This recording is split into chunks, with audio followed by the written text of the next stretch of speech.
I'm going to read from John chapter 3, verses 16 through 21.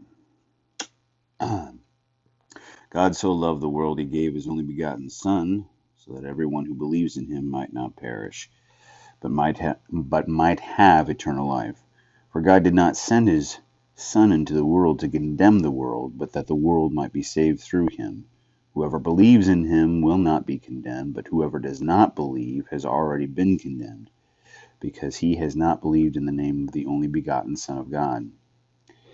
And this is the verdict, that the light came into the world, but people preferred darkness to light, because of their works were evil. For everyone who does wicked things hates the light, and does not come toward the light, so that his works might not be exposed. But whoever lives the truth comes to the light, so his works may be clearly seen as done in God.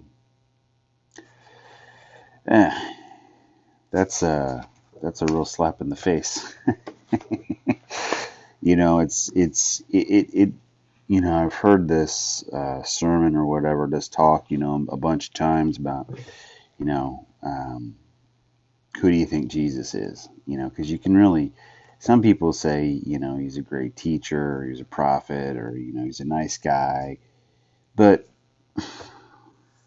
Jesus clearly said that he was the Son of God. He said he was the Messiah. So that means either he's telling the truth, he's crazy, or he's a liar.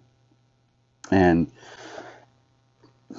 his ministry, as long as he was and as close as he was to the people who were around him, they'd know if he was crazy, or they'd know if he was a liar. And they wouldn't have died the horrible death saying that they believed in him otherwise. You can't fool people that long, not people that you live with closely. Um, People who live with me know me very well. They know I have a hot temper. Uh, yeah, I don't. I really been spending my whole life trying to keep that under control. I got a hot temper.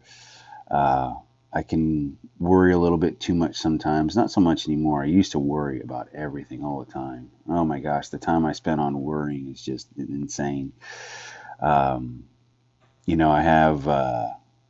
I have certain addictions of the flesh. Um, I wouldn't say that I'm an alcoholic, but uh, after a hard day's work, I have a tendency to drink too much, um, just because I feel like I have to, let go and blow off steam. And been trying to figure out different ways, blowing off steam. Been learning how to work a lathe lately after work. That's been something productive that I've been able to do.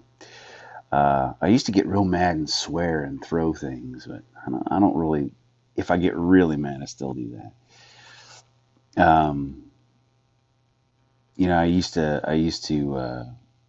st- you know, I used to have a problem chasing girls. I used to have a real problem with, you know, sins of lust and whatnot, and I still have a problem with it. That's a major addiction. I work on that every day, but that's where the Lord keeps me straight.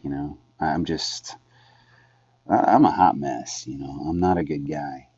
I need someone like Jesus. I need God in my life.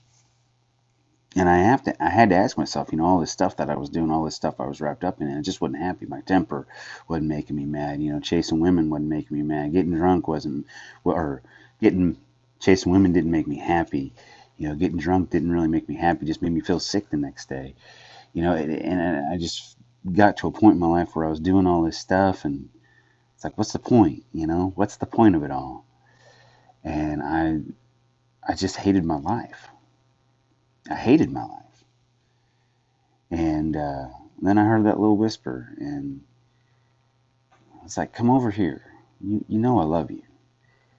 And it wasn't a boom and I was done, And I still fight my demons every day.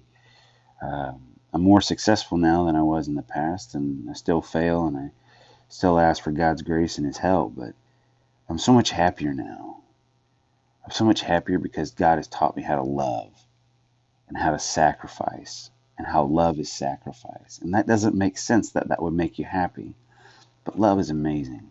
There's nothing else in this world that's worth living except for love. And God is love.